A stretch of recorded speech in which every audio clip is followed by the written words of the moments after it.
Donc, qu'en est-il de la maladie?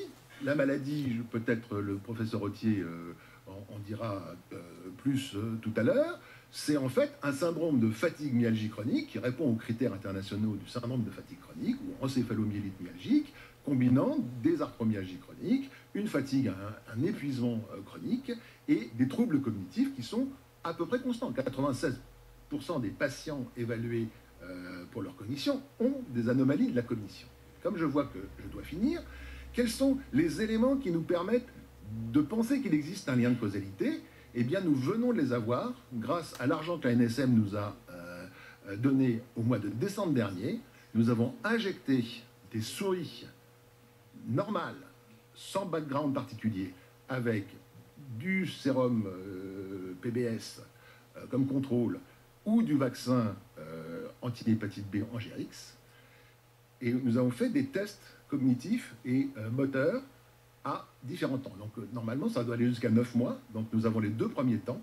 À 45 jours, aucune différence entre les témoins et les vaccinés. Et à partir de 135 jours, 4 mois et demi, 3 tests sont très significativement altérés chez les seules souris vaccinées. Et quels sont ces tests? Eh bien, c'est des tests d'anxiété, des tests de diminution d'activité, des tests de diminution de l'endurance, et notamment de l'endurance motrice, c'est-à-dire un cortège de symptômes qui ressemblent très exactement à ce que décrivent les patients porteurs d'une myofasciite à macrophage chronique. Je n'en dirai pas plus, merci.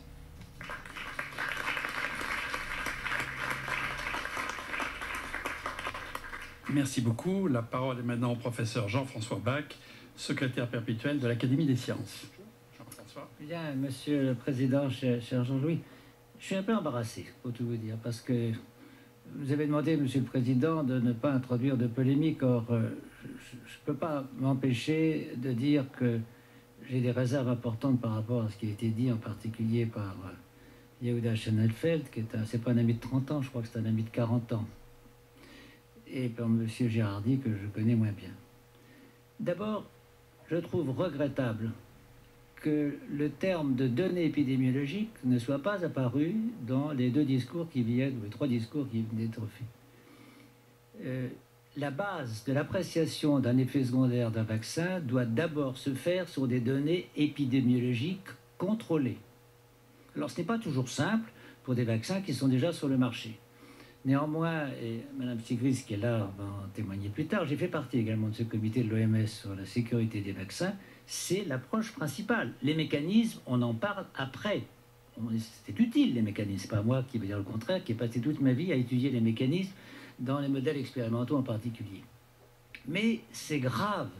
C'est grave. Après ce qu'a dit la ministre, et moi aussi, j'ai pas un mot à changer à ce qu'a dit la ministre, c'est grave d'affirmer qu'il y a un danger si on n'en a pas la preuve, car on va assister à une perte de confiance dans les vaccins, et toutes les conséquences qu'on a vues depuis quelques années, en France en particulier, car comme la ministre l'a dit, nous sommes dans un problème qui est essentiellement franco-français. On ne discute pas de l'aluminium aux États-Unis, ou à la marge. On ne discute pas de l'aluminium en Espagne ou en Amérique du Sud. Bon. Le deuxième point concerne les modèles expérimentaux. Je l'ai dit, toute ma vie a été consacrée à ce domaine. J'en connais donc bien la force et les faiblesses. Les modèles expérimentaux sont utiles pour ouvrir des pistes. Ils n'apportent pas des preuves. On connaît bien toutes les faiblesses des modèles expérimentaux. Ils dépendent beaucoup plus que dans le domaine clinique de la posologie. Dans le domaine clinique, les posologies sont relativement homogènes. Ce n'est pas le cas d'un modèle expérimental. Chez la souris en particulier, il y a des variations génétiques considérables. Ce sont des souris de souche pure. Ils sont beaucoup plus variables que les hommes entre eux d'une certaine façon, quand on compare différentes souches de souris. Donc là, il y a un autre problème extrêmement sérieux. Alors, je n'ai pas le temps d'aller dans le détail. Peut-être dans la discussion générale, on pourra reprendre les points. Je voudrais dire 2 points néanmoins sur l'aluminium et deuxièmement sur le syndrome ASIA. Sur l'aluminium, je ne mets pas en doute et félicite d'une certaine façon M. Girardi d'avoir attiré l'attention sur la lésion qui survient, qu'on observe après une vaccination par l'aluminium. C'est une observation histologique, anatomopathologique intéressante. Le problème n'est pas là. Je ne mets pas en doute non plus la persistance pendant un temps assez long d'aluminium. Le problème est de savoir la relation de cause à effet entre ces phénomènes et les manifestations graves dont vous parlez chez certains sujets. Le fait qu'il y ait une base génétique, ça c'est normal. C'est pareil pour toutes les maladies relativement rares, il y a toujours une base génétique, sauf s'il y a un environnement très très sélectif. Avant d'affirmer qu'il y a une relation de cause à effet, il faut de l'épidémiologie et des données expérimentales extraordinairement solides, confirmées par différents groupes, et pouvant affirmer donc qu'il y a cette relation donc directe de causalité et non pas simplement une corrélation. Quant au syndrome Asia, moi j'ai beaucoup de respect pour Yehuda, il le sait, je ne sais pas s'il comprend bien ce que je lui dis à travers la traduction, mais je pense que oui. Je connais bien tout ce qu'il a fait dans le lupus et bien d'autres maladies. Je dois dire que j'ai lu cet article dans un journal que je connais bien, pour en avoir été fondateur, comme il le sait. Je connais bien son article sur le syndrome Asia, qui est une somme d'arguments. Il y en a 10, il y en a 15, il y en a 20. Chacun d'entre eux est intéressant. Maintenant, personnellement, je pense que 15 petits arguments n'en font pas un grand. Il n'y a pas de preuve directe.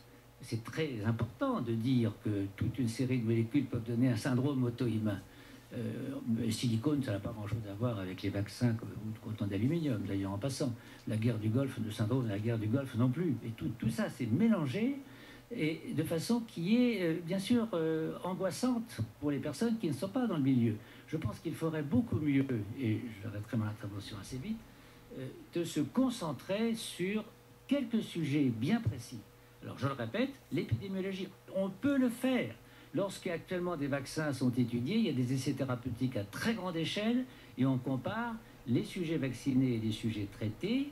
On les compare, on regarde les effets secondaires sans savoir qui a reçu quoi et on peut compter les effets secondaires. On s'aperçoit qu'on trouve des effets secondaires éventuellement aussi fréquemment dans la population traitée que dans la population témoin. Donc il faut reprendre des études épidémiologiques. Et la deuxième chose, je pense, alors là je suis entièrement d'accord avec la ministre aussi, avec je pense M. Givardi aussi, qui pourra même en être satisfait et pouvoir participer à ce travail. Je pense qu'il est toujours utile de mettre en œuvre des programmes de recherche en particulier sur les effets immunotoxiques de l'aluminium. Pourquoi pas? Moi, je n'ai rien a priori contre cette hypothèse. Encore faut-il la démontrer à plusieurs groupes de recherche dans des protocoles établis et dûment étudiés. À ce moment-là, on pourra le faire. De toute façon, nous ne pouvons pas nous pouvons nous engager plus tôt avant d'avoir ces données. Les conséquences seraient trop graves, mais la recherche, oui, la recherche, toujours.